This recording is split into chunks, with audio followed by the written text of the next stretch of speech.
Greetings. Today I wanted to talk about something that I don't understand. For a while now, I've been asking people who come on the program and others to define non-duality for me. I think at least 7 podcast guests, most recently this week with Andrew Holacek. They're all thoughtful people. Some of them have spent decades inside that paradigm. And it dawned on me this morning on a bike ride, which is usually where I get these realizations, that every time I ask for that definition, I listen closely, I nod, I feel like I'm right at the cusp of understanding it, and then it's gone.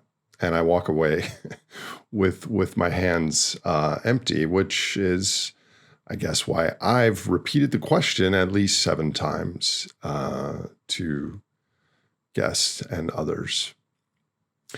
I've assumed that the problem was me. I'm not still enough. I have too many ADHD tendencies. I'm not advanced enough on my journey. I'm too impatient and the like.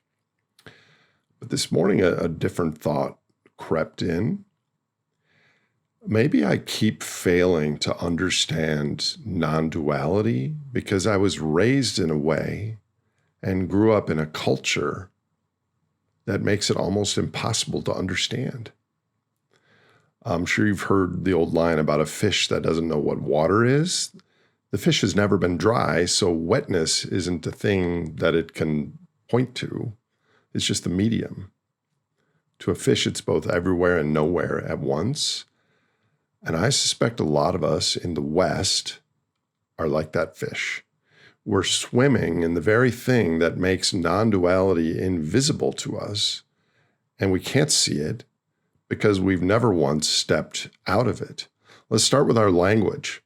Listen to how I build a simple sentence. I see the tree. 3 things just like that in our words. A watcher, an act of watching, and a thing being watched. We can barely open our mouths without sorting our world into a someone and a something and other various buckets. Our grammar is actually a little machine that generates separation. And then we reach for that same machine to try to understand a thing that has no cracks or seams in it at all for us to scrutinize and unpack. So we pick up the tool that builds the wall and we ask it, show us a place with no walls. And of course, it goes deeper than grammar. Everything around us in this culture is organized around the idea that we are each separate someones. Your name and your resume and your achievements and your stuff in your garage and your credit score and your eventual death. From a time we're small, we are trained to become a self, a bounded little person standing slightly apart from everything else, looking out at the world and putting things into categories. And then non-duality comes along and whispers that this might have it backwards, or as my dad would say, bass-ackwards. That the self could be less of a thing watching from behind your eyes and more of a motion, something the whole universe is briefly simultaneously doing in the shape of you. So this morning it dawned on me that asking for a definition of non-duality was actually the wrong move from the very beginning, because to define something is to draw a line around it, this and not that, inside that fence or outside that fence. And we need that skill for energy, for biophysical economics and finance. But the thing the wisdom traditions have been pointing at is the one thing that has no outside. There's nowhere to stand that isn't already part of it. So you can't fence it because the fence would be made of it too. That's why I have learned the old teachers almost never define non-duality. Rather, they point. And there's a phrase about a finger pointing at the moon and the warning not to confuse the finger for the moon. So as part of 7 conversations, at least on this platform, I ask good people to define and hand me the moon. And they keep gently offering me a finger. And I keep picking up the finger and turning it over and studying it, asking why it doesn't look more like the moon. I will be gentle here on a late Thursday afternoon for me and for you, because this might sound like I am describing a locked door to us, like it's hopeless for people like us in the West, raised how we were. I don't think it is. This wall I'm describing that we build is real, but it's thin in certain places. And I think everyone listening to this platform has already stood in one of those thin places, possibly without naming it or understanding it. Probably many of you don't stand within those walls at all. I talked about this a little last week. There is a moment when you're lost in a piece of music, and the part of you that keeps track of yourself, the default mode network, it just goes quiet. And there's that half second when you look up and see something, especially something beautiful, before your mind labels it, before the word arrives. And then there's grief. In my case, the recent loss of an animal that howls you out so completely that the usual sense of some tidy little Nate running the show falls away. Certainly standing in a forest at dusk, when it gets hard to say where you stop and the rest of it, the trees, the soil, the birds, the full ecosystem starts. Of course, none of that is proof, nor is it either a proper definition.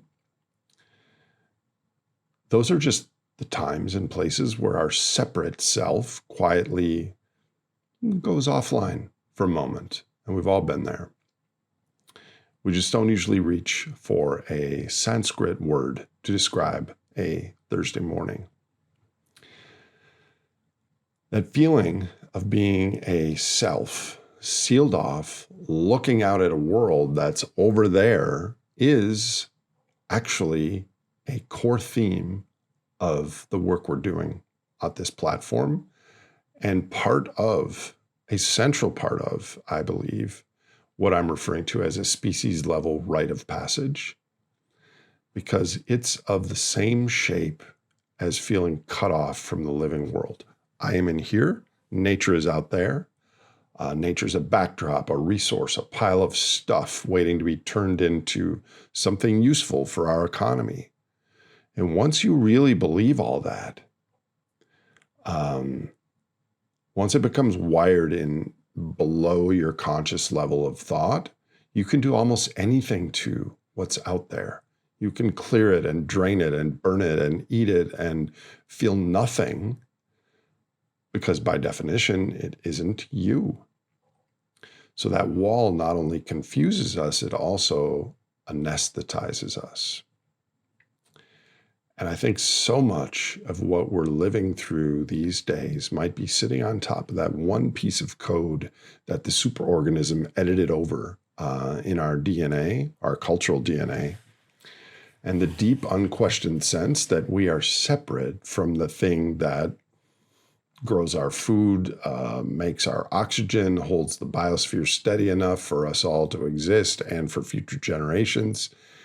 We've built an entire civilization on the assumption that the world is a warehouse and we're the customers.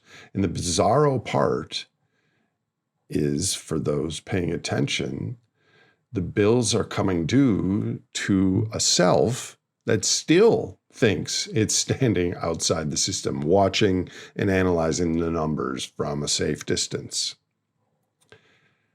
There is no safe distance. There never was. The smoke, probably likely coming in months from a forest on the far side of British Columbia, ends up in the kids around here lungs as one of countless examples. The line we drew around ourselves was always imaginary, and our culture supported and advocated it. And the planet is now spending a great deal of energy reminding us of that line. And if that's all true, my reason for recording this at the last minute, if that's all true, then the concept of non-duality stops being some spiritual luxury for people with time and money on their hands. It starts looking like the missing piece, the thing pointing straight at the root of how we came to treat everything we depend on as though it was on a balance sheet and it were not us. As we keep looking for fixes out there in our policies and in technology and in guidance from AI and better numbers to analyze a thing. But maybe, dare I say, probably, some of the real work is in here, in our own quiet dismantling of that wall that allowed us en masse, 8 billion strong, though not all of 8 billion. There are indigenous people that have understood this all along, allowed us en masse to treat a living world like a dead one in the first place. So sitting here today, I still cannot define non-duality for you. I've had many chances and have seemingly failed. But I'm starting to suspect that my hunger and my drive to nail down the definition, to get that clean sentence or paragraph and to file it away as something I understand, is perhaps the most Western thing about me. The grasping itself is the wall. So I will leave it where it actually sits for me today, which is unfinished. And maybe the gift here was never going to be that I finally understand non-duality. Maybe it's smaller and more honest and a bit more potent than that. It's just that my grip has loosened a little. And the certainty that I'm in here and everything else is out there gets a hairline crack in it, and then a bit more light gets through than it did yesterday. I have not learned the term or the practice, but I have definitely learned to stop being so sure that I'm separate. Talk to you next week. Have a good weekend.